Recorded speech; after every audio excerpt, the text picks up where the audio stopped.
글로벌 증시 돌아보면서 국내 증시에서도 성공 주파수 올려보겠습니다. 퀀트홀딩스의 유일한 이사님과 함께합니다. 이사님 어서 오세요. 안녕하세요. 네, 반갑습니다. 지난주에 이 대선 토론이랑 PC가 발표가 됐지만 이번 주에 예정된 일정들이 정말 많이 있기에 시장은 좀 아직 혼란스러운 모양새입니다. 현재 미증시 3대 지수 혼조세를 보이고 있고 다우존스만이 홀로 0.8% 정도 오르고 있는 흐름을 보이고 있는데요. 먼저 투자 시그널 찾아봐야겠죠. 첫 번째 이슈부터 화면으로 함께 하시죠. 첫 번째 이슈입니다. 미국 대선 토론의 승자와 전략적 변화에 따른 시장 흐름입니다. 네, 대선 토론 이후에 후폭풍이 이어졌습니다. 이 바이든 대통령의 건강 문제 의문을 제기하면서 이 민주당 후보 교체로는 계속해서 이어지고 있는 상황인데요. 정확히 시장은 이번 대선 토론을 어떻게 해석하고 있습니까? 다양한 관점이 있겠지만 바이든 대통령 측에서 일단 선 토론을 제시를 먼저 했지만 결과적으로 트럼프 측이 과거보다 진화한 모습으로 압도했다는 점을 해석 포인트로 중점으로 잡으시면 될 것 같습니다. 그리고 토론 시작 후에 바이든 대통령 측에서는 전략적 이점을 세웠다는 점이 핵심 관전 포인트로 올라오게 됐다 보시면 되는데 순서가 사전에 경제, 외교, 사회, 그리고 군사 정책 순서로 과거 모든 토론 방식과 변하지 않을 것이다라는 것으로 전망을 했고 기사도 동일하게 출발을 했습니다. 그리고 당일 초반은 바이든 후보 측에서 지혜로움의 끝이라고 판단할 수 있었을 것 같아요. 분명 경제정책 이야기가 시작이 돼야 되는데 시작하자마자 사회 문제라든지 갑자기 낙태 현안 같은 경우를 5분마다 바꿔주면서 가장 강해야 될 트럼프 후보 측은 굉장히 경제정책이 강한데 반대로 살펴보게 되면 법인세 완화라고 하면은 그 부분도 전혀 언급되지 않았고요. 그리고 소득세 폐지, 그리고 굉장히 혈안이 됐다는 비트코인 관련해서도 초반에 전혀 말하지 못하는 모습들을 나타내주면서 이런 것들을 말조차 하지 못하게 하면서 전략적으로 갈고 나왔다. 그러니까 즉 초반에는 바이든 측이 굉장히 강했다라고 설명을 할 수가 있습니다. 자, 그런데 첫째로 경제 정책에 있어서 그럼 어떻게 응대를 했냐라는 겁니다. 그럼 트럼프 후보 같은 경우는 인플레이션으로 응수를 했다라는 거예요. 분명 경제 정책의 이점을 살리면서 그 말을 못하게 한 바이든 후보 측의 마지막 말을 살펴보면 백악관을 떠난 무렵에 미국은 혼란에 빠져 있었다라는 말을 제시를 했습니다. 그럼 반면에 트럼프 후보 측에서는 바이든은 일을 못했고 인플레이션으로 대답을 한 거죠. 누구나 공감할 수 있는 인플레이션이 미국을 죽이고 있다. 그리고 또한 인플레이션은 우리를 죽인다. 그럼 과거형 발언으로 못했다라는 것과 현재형 발언으로 확실하게 못했다는 것이 경합을 하게 됐고 그 부분에서 조금 더 자극적인 이슈가 올라와 버리게 된 겁니다. 그럼 토론 90분 중에 사회 문제를 5분 만에 바꾸고 했는데 이것들도 하나하나 모두 기록해서 트럼프가 조금 진화한 모습을 보여줌으로써 임실 중절이라든지 이민 외교, 아직까지 자기는 건재하다는 것을 다시금 어필하면서 우리로 치면 인플레이션 논쟁이로 마무리를 해버리니까 마지막 말만 기억을 하게 되는 거죠. 바이든 후보 측이 버벅이는 모습을 보이면서 조금 기세가 기울지 않았나 이런 형태로 나타나고 있습니다. 그리고 수혜 섹터 종목으로 바로 연결을 지을 수가 있는데 금융 섹터 같은 경우가 트럼프 후보 같은 경우 경제 정책이라든지 무역에 굉장히 민감하기 때문에 금융 섹터를 먼저 우선시 봐야 될 거고요. 필수 소비재 같은 경우도 글로벌 경쟁 상황이 불확실할 때 먼저 우선시 확인해야 된다. 이런 부분들도 말씀을 드릴 수 있을 것 같습니다. 추가적으로 인프라 측면에서도 정부가 인프라를 투자할 때 있어서 경기를 부양하겠다라는 기대를 증폭하게 만들면서 이 부분도 체크하시기 바라고요. 그럼 요약하면 경제 정책에서는 금융, 필수 소비재, 그리고 건설 인프라라고 말씀을 드릴 수가 있을 겁니다. 두 번째로 외교 측면에서 굉장히 큰 차이가 나타나게 되고 승무패에 있어서 굉장히 중요한 지점이라고 파악을 할 수가 있습니다. 트럼프 후보 같은 경우는 질문에서부터 이거를 기다렸던 것 같았습니다. 그러니까 바이든 대통령 81살이십니다. 그럼 외교에 있어서 81살이 외교가 되겠어? 이런 질문에 있어서 약점을 후협하면서 공을 못 쳐요. 바이든 후보는 50야드도 골프공을 날리지 못할 것이다 라고 말을 합니다.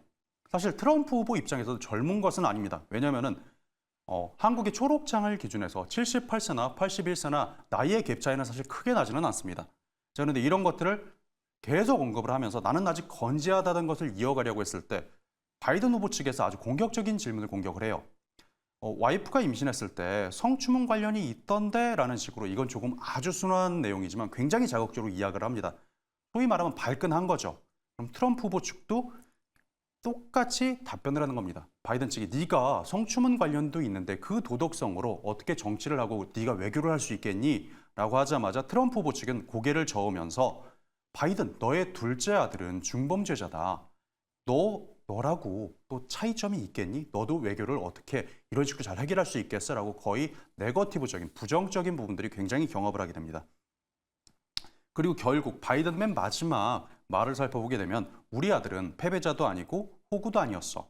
당연히 당신이 호구이고 패배자야. 흥분되고 격앙된 모습을 보여주면서 감정선이 흔들리는 모습을 보여줬다는 것이죠. 그리고 마지막 말은 도둑고양이 같은 도덕성이라고 말을 하면서 맺은 말을 맺었다라는 것입니다. 그러면은 바이든 후보 측에서는 성추문 관련해서 잠자리를 했냐 안 했냐를 계속 파고들었던 거고요. 바이든은 모두 거짓말이다. 이 사람의 말은 모두 거짓말이다라고 말을 했습니다. 그러면 무대에서 모두 유죄 판결을 받았던 그런 후보는 트럼프밖에 없다라고 말을 하고 트럼프는 반대로 바이든 후보는 자기가 무슨 말을 하고 있는지 모른다. 나쁘게 말하면 치매 같은 거죠. 그런 것들이 계속 부각이 됐던 겁니다. 그리고 나서 이제 카운터 펀치가 나타나게 되는데 결과적으로 이것만 기억하시면 될 겁니다. 바이든, 네 외교가 그렇게 해서 네가 그렇게 좋았는데 교도소, 정신병원, 그리고 테러리스트한테 언제든지 이런 사람들이 우리 미국에 올 수 있게끔 너의 외교가 개방을 해버린 거 아니야? 네가 원하던 게 이거야? 이런 말이 가장 핵심으로 올라서면서 여기에서 승기가 상당히 많이 기울지 않았나 이런 부분에서 평이 굉장히 많았습니다. 즉 말을 하기는 했습니다. 그러니까 굉장히 전략적인 말이죠. 명사가 벌써 3개인 겁니다. 교도소, 정신병원, 테러리스트에게 개방을 했다. 자, 궤변이죠. 거짓말이죠. 대통령으로서 절대로 개방하지는 않았을 겁니다. 하지만 이런 말들을 답변할 수 없는 시간으로서 버벅거리는 모습을 보여주면서 승기를 가져가는 모습들. 그러면 수혜 섹터와 종목 같은 경우는 외교 측면에서는 트럼프가 일부 우세승으로 평가를 하는 경우가 많았고 우세승이라면은 트럼프 측면은 다자주의와 양자주의가 있습니다. 쉽게 말하면 다자는 우리 다 같이 협력을 하자. 그리고 양자는 너와 나, 양측 둘이서만 협력을 하자. 라면 미국의 경제적 이익을 우선하는 양자주의가 확률이 많이 높겠죠. 글로벌리즘이 아니라 반글로벌리즘이라는 겁니다. 즉 이런 것들은 뭐 조선이나 에너지 및 화학 분야도 있겠지만 조선 같은 경우는 조금 전 일부에서 말씀을 주셨으니까 저 같은 경우는 에너지 및 화학 분야 같은 경우도 좋은 움직임을 줄 수 있다. 이런 말씀을 한번 드려보겠습니다. 네, 이어서도 트럼프 전 대통령이 재집권에 성공하더라도 한미일 3국 관계를 강화하는 이 외교 기조를 유지할 것이라는 관측이 나왔습니다. 여기에서는 투자 포인트 어떻게 잡아보는 게 좋을까요? 군사 부문 같은 경우는 압도적으로 트럼프 후보가 2문장으로 제압을 했어요.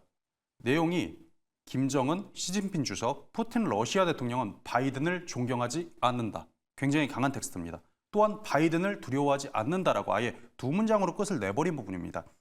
그럼 여기에서 저번 주에도 제가 설명을 드렸던 부분이었는데 트럼프 후보의 6년 전, 5년 전에 기사 이슈를 몇 개 체크해 보시면 이런 내용들이 나타날 겁니다. 우리 대화할까라고 하면서 B2 스피릿의 스텔스기에 핵을 장착한 상태에서 우리와 이야기를 하려고 합니다. 그때 당시로 5년 전에 백악관이 발칵 뒤집혀서 당시에 워싱턴 포스트가 대서특필로 자료를 냈다라는 겁니다. 수뇌부를 밀고 참모 대 참모, 남자 대 남자로 이야기를 해야 된다. 트럼프가 이렇게 제시를 하면서 하필 또 김정은과 바이든만 미국말로도 반말입니다. 그 정도로 내려보면서 그렇게 자신의 자력을 올린다는 말, 그리고 또한 그 명언이 나옵니다. 로켓맨은 맞고 대화하자라는 명언을 만들었는데 그런 말을 정도로 굉장히 국보와 안보에 굉장히 신경을 쓴다라는 소리죠. 군사 및 방위 관련주가 더욱더 강한 흐름을 가져올 수 있지 않을까 이런 의견을 제시를 해볼 거예요. 그럼 거기에서 좀 투자 포인트 잡아볼 수 있는 섹터나 종목이 있을까요? 여러 가지로 제가 종류가 4가지를 다 갖고 왔습니다. 네. 자, 그런데 이거는 제가 시간 관계상 굉장히 빨리 말씀을 드릴게요. 네. 자, 금융 관련주 같은 경우는 필수 소비지만 제가 재빠르게 말씀을 먼저 드리겠습니다. 앵커님, 그 화장실 가실 때 네. 경기 어렵다고 화장지를 적게 쓰지는 않죠? 그렇죠. 그렇죠. 예. 경기가 안 좋다고 하더라도 화장지를 적게 쓰거나 칸수를 뭐 다이나믹하게 줄이지는 않을 겁니다. 뭐 경기 안 좋다고 제가 면도를 안 하지도 않을 거예요. 면도 날이 다를까 봐. 그리고 조금 더 말씀드리면 저희가 방송에 나올 때 머리를 안 감고 오지는 않지 않습니까? 경기가 네. 어렵다고. 이런 걸 우리는 필수 소비재 중에 대체가 없는 것들이라고 표현을 합니다. 미국 주식으로 체크를 할 거면 P&G, 뭐 생활가전 같은 종목이 될 거고 LG 국내 주식 같은 경우는 LG 생활건강이라든지 아모레퍼시픽, 뭐 모나리자, 화장지 같은 거죠. 조금 전 말씀드린 이런 종목군들을 확인해야 되는데 필수 소비재 같은 경우 대체재가 없는 종목입니다.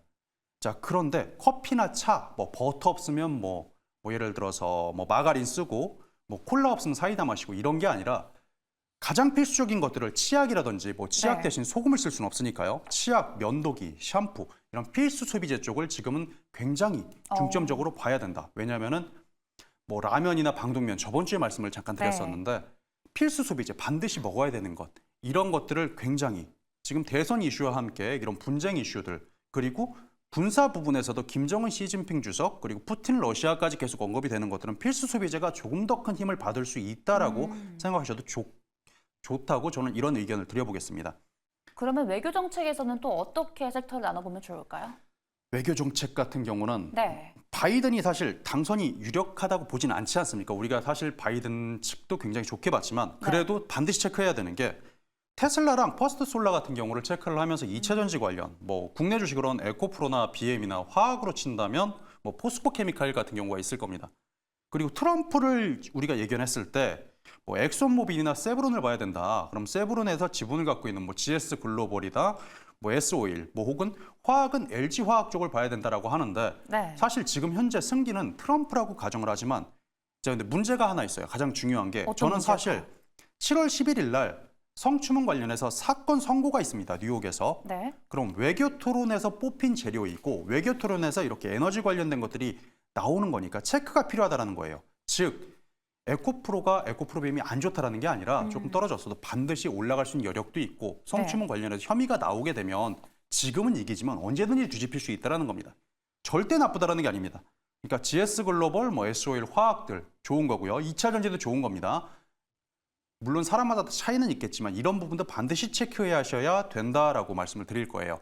그리고 사회 정책 같은 경우를 저는 조금 구체적으로 말씀을 한번 드려보고 싶어요. 사회 정책이요? 네. 자, 두 후보군들에서 가장 조심히 말했고 가장 대화가 길었던 부분이 헬스케어 및 제약 산업이었어요. 그게 무슨 내용이었냐면 바이든 트럼프 두 후보 모두 낙태 관련돼서는 굉장히 예민하게 했었고 오랫동안 부드럽게 이야기했다는 겁니다.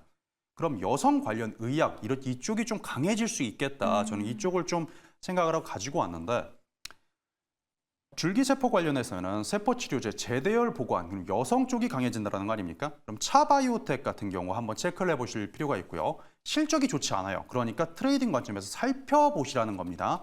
그리고 종근당 같은 경우도 하나 추출이 가능합니다. 두통, 치통, 생리통 하면은 종근당인데 기억나시죠? 한국인의 진통제, 맞다, 개보린, 뭐 개보린도 있습니다. 그러니까 쌍벽을 이루는 건데 제가 이걸 왜 드렸냐면은 삼진제약입니다. 둘 다 함께 보라는 겁니다. 그냥 둘 다 체크를 다 하시면 좋은 겁니다. 두 개 다 하셔서 지금 이게 여성 관련된 생리통 관련된 것들이 이렇게 움직이고 있구나. 그럼 두 종목을 체크하면 조금 더 좋다라는 겁니다. 그럼 여성 건강 및 산부인과 관련된 제품에 종근당이 특히 많았어요. 사이트에 들어가 보시면 임산부가 먹을 수 있는 건강 기능식들이 종근당이 정말 많았습니다. 그렇기 때문에 이런 부분 철분제부터 비타민 D까지 종목 실적도 상당히 좋은데 또 차트 포지션이 조금 나빠 보일 수 있습니다. 그렇기 때문에 종근당은 좀 기술적 관점에서 체크하면서 트레이딩 관점에서 체크하셔도 좋고 근데 둘 다 좋은 게 또 있더라는 거예요. JW 중해제약이 차트도 좋고 흐름도 좋습니다. 뭐 실적도 좋고요. 여성 건강 낙태 관련 의료가 수혜를 받는다면은 서비스 의약품과 수요 증가 시 좀 수혜를 받을 수 있겠다라고 체크를 하시면 됩니다. 여성 호르몬 에스트로겐 관련해서 자궁 근종으로 인해서 이번에 2주 전에 치료제 린자골릭스 국제 독점 계약 이슈도 하나 있었고요. 그리고 전립선암 치료제도 일주일 전에 나왔습니다. 재료도 살아있고 핵심 단어는 과다월경 출혈입니다. 출산 후에도 사람에 따라서 출혈을 덜 나게 쓸 수도 있다는 것이고 여성의학에서 조금 더 확산성이 있다. 이 정도로 체크해 보시면 아주 큰 도움이 될 수 있을 것이다라는 의견도 한번 내보겠습니다. 그리고 네 번째로 군사정책 관련해가지고도 거기서 또 투자 흐름 포인트 잡아볼 수 있다고요? 그렇죠. 군사정책 같은 경우도 제가 저번 주에 설명드린 것과 동일합니다. 그러니까 좀 자랑하는 것 같아 조심스러운데 LIG 넥스원 같은 경우 제가 천궁, 대공 미사일 방어한다는 그걸 말씀드렸었습니다. 맞춘다. 그래서 천궁이라 해서 제가 저번 주에 언급했던 대한민국 주요 방공을 다 책임지는 것이 LIG 넥스원이라고 말씀을 드렸었고요. 그리고 한화 에어로스페이스를 제가 또 말씀을 드렸었습니다. 천무, 현무, 북한이 저번 주 보신 분들 기억하실 것 같은데 뭐 저를 불바다로 만들어 있을 때 우리나라가 코웃음을 치지 않는 것은 우리나라는 천무와 현무가 있기 때문에 다련장포가 마음껏 있다. 눈 하나 깜짝 안 하는 건 다 이 한화 에어로스페이스의 천무와 현무, 다련장포 때문이다라고 제가 말씀을 드렸습니다. 그만큼 상징적인 종목이니까 체크를 해보시면 되는데 얘도 또 고가놀이 패턴으로 어느 정도 올라가 버리는 모습을 보여줬기 때문에 얘도 살짝은 체크하시는 용도이다. 이 정도로 말씀을 드리고 근데 안 오르는 게 하나 있더라고요. 제가 저번 주에 말씀드렸던 게 한국 항공 우주 산업이 어느 정도 스윙이 조금 남아있다는 것을 제가 조금 전에 체크를 했습니다. 네. 제가 타우러스 공대지 미사일이라고 했어요. 자, 산이 있으면 이 안에서 대포알 한번 퐁 쏘고 탄으로 숨어버리니까 우주공학처럼 위에서 똑 떨어뜨려서 맞춘다라고 제가 앵커님한테 그렇게 설명을 한번 드렸었습니다. 네. 자, 그런데 항공기 개발, 정비, 항공기 구조물, 그리고 위성이나 발사체 관련인데 트럼프 조금 전 이슈가 뭐죠? 자, 스텔스에 채워놓고 김정은과 이야기하겠다라는 거죠. 그러면은 또 이슈가 편승이 될 수 있다는 겁니다. 미사일 이슈와 스텔스, 우주항공이지 않습니까? 그럼 우주항공과 이런 타격, 정밀 타격, 그리고 노스럽 그루먼에 대해서 수혜를 받는다면 항공주죠. 네. 얘 같은 경우는 조금 더 자세히 살펴보셔도 괜찮을 것 같다라는 의견을 드리겠습니다. 종목 추천은 아니고요. 네. 체크해 보셔도 아주 좋을 것 같다라는 의견 제가 이렇게 한번 드려보겠습니다.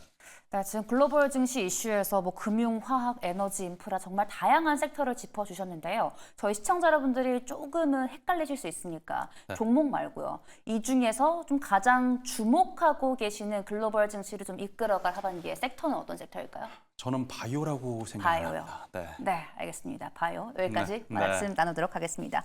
이어서 국내 증시에서 주목할 만한 이슈와 함께 투자 포인트 잡아보겠습니다. 화면으로 바로 만나보시죠. 대격변 시대, 주식 이민 막을 수 있나?입니다. 네, 백엔당 원화값이 2008년 1월 이후에 16여 년 만에 최고치를 기록을 하면서 엔화 가치가 급락을 했습니다. 그러면서 이 저가 매수를 누린 엔화 예금이 급증을 했다라고 하는데요. 여기에서 저희 투자 포인트 어떻게 잡아볼 수 있을까요? 이게 나쁜 것과 좋은 것, 그리고 장기적과 단기적으로만 깔끔하게 잡으면 될 것 같습니다. 그러니까 수급이고 엔화를 저도 헤드라인을 체크해봤는데 네. 엔화를 떨어질 때마다 산다던데 뭐 이런 의견들이 제 대부분 헤드라인이던데 네. 그럼 단기적으로 체크해드릴 수 있는 게 엔화 자산의 투자가 늘어나게 되면 엔화 어쨌든 금융권에 가서 이거를 엔화를 관련된 상품의 수요가 증가할 수밖에 없다라는 겁니다. 그냥 장기적으로 보면은 일본과 경제와의 좀 연계가 강화될 수 있다는 점이죠. 일본과 좀 친밀해질 수 있다는 게 좋은 기회도 되지만 아시아의 호랑이라고 하죠. 네. 뭐 아무리 일본이 나쁘다 좋다라고 평가하지만 어찌 됐든 우리는 아시아 증시의 호랑이라고 평가받는 그런 그 나라들입니다. 네. 그래서 엔화 약세가 보일 때마다 일본 제품이나 자산이 상대적으로 대한민국 물건보다 좀 저렴해질 수 있다. 이런 것들은 조금 부정적인 부분이기는 한데 네. 자, 조금 더 나쁜 것부터 먼저 말씀을 드리면 고급 소비재, 사치품에 대해서 엔화가 좀 싸지니까 뭐 하나 예시를 들자면 자전거만 해도 시마노께 좋고요. 일제 낚싯대라고 해도 우리나라 낚싯대가 나쁘다라는 게 아니라 일제 낚싯대가 좀 엔화가 약해졌을 때 살 수도 있고 혹은 우리나라의 관광객들이 일본이 엔화가 너무 싸졌네? 그럼 조금 놀러 갈 수 있으니까 이런 부분들은 당장에 진행은 되지는 않겠지만 관광 상품 이런 부분들은 조금 체크하셔서 대비를 하셔야 된다. 대비와 대응의 영역은 굉장히 큰 차이를 가집니다. 대비를 하시면 굉장히 좋은 흐름을 나타낼 수 있고 지금도 굉장히 음식업 혹은 뭐 관광은 좋겠지만 이런 흐름들을 대비한다면 더욱더 수익 시장을 깔끔하게 낼 수 있는 포인트가 아닌가 저는 이런 의견을 제시해 보고요. 좋은 것은 뭐 금융 관련주는 계속 좋을 것이다. 저는 이런 의견 확실하게 내보겠습니다. 네, 첫 번째 이 이슈에서는 금융 관련 섹터를 주목하시면 좋을 것 같고 또 이어서 SK그룹이 아까 전에도 말씀을 드렸는데 경영 전략회를 열고 인공지능과 이 반도체에 투자하기로 결정을 했습니다. 그럼 AI 관련주 뭐 하반기에 계속 잘 가겠죠? 어떻게 보세요? AI 관련주는 좋을 수밖에 없죠. 왜냐하면은 SK가 지금 굉장히 강한 움직임을 만들었는데 제가 조금 전까지도 헤드라인을 체크했습니다. AI 키워드를 추출하면 AI 반도체와 80조 원이에요. SK하이닉스가 조금 이 내용을 요약해 보면은 2000 경영전략회의에서 네. 반도체 위원회를 설치했다는 겁니다. 그럼 이거 상당히 적극적인 움직임이거든요. 3년 내에 3조 원의 잉여 현금을 확보하기 확보할 것이다. 그럼 구체적인 로드맵인 겁니다. 진짜 하겠다라는 겁니다. 이거는. 그리고 SK그룹이 고대역폭 메모리, HBM이죠. AI 데이터 센터와 AI 관련 사업 투자하는 데 있어서 매각을 통해서, 즉 없는 것까지 팔아서라도 내가 하겠다라는 소리입니다. 굉장히 긍정적으로 바라보면 대한민국의 기술주에서 상승을 넘어서 대장의 흐름까지 가져올 수 있는 아주 강한 이슈가 되는 거라는 겁니다. 그리고 단어가 80조입니다. 단어가 80조. 단순 하이닉스라는 개념을 넘어서 AI에 연관된 이런 뭐 텔레콤이라든지 브로드밴드라든지 뭐 계열사까지도 같이 수혜를 받을 수 있는 큰 이슈가 되는 거죠. 네.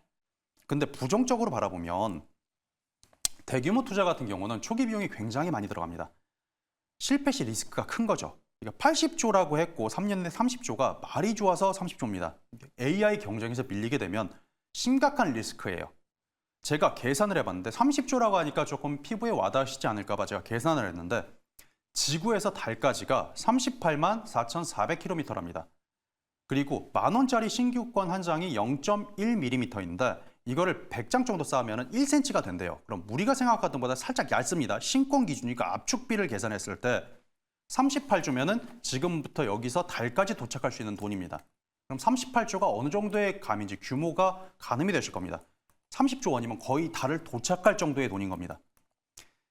40만 킬로미터 차를 타면은 어우 너 달나라까지 갔네 하고 놀리기도 하는데 이 정도의 돈이 잉여 현금으로 확보할 거라는 겁니다. 그러면은 작은 기업들은 상징적 기업들을 팔아 나가면서 이런 잉여 현금 흐름 혹은 유보율을 맞출 거라는 소리죠. 그러면은 멀쩡한 기업들이 매각되고 팔려나가면서 상징성이 있는 기업들의 주가가 떨어지는 것들이 조금 두렵지 않을까 이런 의견으로 해서 M&A 뭐 인수합병이라든지 매각 혹은 구조조정 이런 공포의 단어가 되지 않을까 이런 것들은 조금 부정적으로 좀 생각을 한다 이런 의견도 한번 제시를 해보겠습니다. 네, 이번 이슈에서는 좀 긍정적으로 생각해 본다면 대한민국 기술주 상승을 넘어서 이제 AI에 관련된 텔레콤과 브로드밴드 등 계열사까지 수혜가 가능하다라고 짚어주셨습니다. 그렇다면요, 저희 국내장에서 좀 주목하면 좋을 종목은 어떤 종목이 있을까요? 저는 오늘 비오를 가지고 왔습니다. 화장품. 네. 네. 정확히 말하면 비오 의료기기? 화장품, 의료기기 쪽이 조금 맞죠. 조금 전에 트럼프 바이든 그런 네. 여성용품 관련 이슈를 해서 설명을 드렸던 것처럼 네. 바이오 기술과 전자 기술이 융합된 그런 전문 기업이라고 하고 고주파 미용 의료기기입니다. 뭐 여성용품이라고 말하고도 사실 과언은 아니에요. 그러니까 마이크로니들 고주파에서 쉽게 말해서 피부 관리 기술인 겁니다. 피부 관리 네. 기술하고 바늘 사용해서 뭐 피부에 넣고 이 고주파 에너지를 전달한다던가 아무튼 주름을 줄인다. 뭐 혹은 피부를 탄력 있게 만들어준다. 이렇게 생각하시면 편합니다.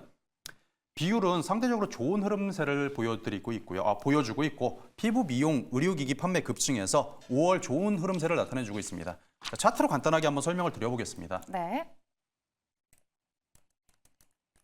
자, 지금 차트를 지원해 주시면 감사하겠습니다.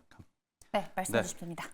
지금 여기에서 차트의 흐름세를 나타나게 보게 되시면 지금 외인들이 급격히 사가는 타점 보이실지 모르겠지만 이 포인트를 확인하시면 될 것 같습니다. 지금 외인과 기관이 사가는 모습, 급격히 담아가는 모습을 보여주고요. 지금 심리적으로 안정성 있는 매수 구간 내에서 움직여주고 있다는 겁니다. 그럼 상징성에 있어서 조금만 올라온다면 심리적인 매수 구간의 아래서 굉장히 많은 나의 이 물량들을 바칠 수 있겠구나. 그리고 심리적 매수 선상에 위치할 수 있겠구나를 만들 수가 있게 되고 그리고 추세 같은 경우를 객관적으로 살펴보셔도 지금 우상향 곡선에서 외인들이 사는 모습까지 전혀 문제가 없고 계속 상승 랠리를 좋게 지켜나갈 수 있지 않을까라는 의견을 한번 제시해 보겠습니다. 네, 최근 기관의 대량 매수세가 돋보입니다. 비올 가져오셨습니다. 오늘은 가격 전략 안 만나볼 수 없겠죠? 매수가는 현재가로 확인을 먼저 말씀을 드리겠습니다. 즉 1,640원 선으로 현재가로 보시면 되고요. 목표가는 14,000원을 드리겠습니다. 그리고 손절가는 3% 라인인 1,300원을 드릴 건데요. 자, 그리고 하나의 룰이 있을 겁니다. 기술적인 측면에서 접근을 하실 때 음봉을 먼저 만들고 장을 출발하는 경우가 있다면 음봉 기준에서 거기서 3%를 다시 설정하시거나 좀 탄력적으로 언제든지 올라올 수 있는 종목이니까 탄력적으로 접근을 하실 때 탄력적이되 조금 더 디테일하게 음봉 공략을 가급적 노리시면 되고 너무나 많은 상승 랠리를 가져오신다. 그럼 떠나 보내주셔도 괜찮다라는 의견도 한번 드려보겠습니다. 네, 비율 목표가 14,000원, 손절가 1,300원 제시해 주셨습니다. 탄력적인 접근 꼭 하시기 바랍니다. 오늘은 여기서 보내드리겠습니다. 지금까지 콘트롤딩스의 유일한 이사님과 함께했습니다. 오늘도 고맙습니다. 감사합니다.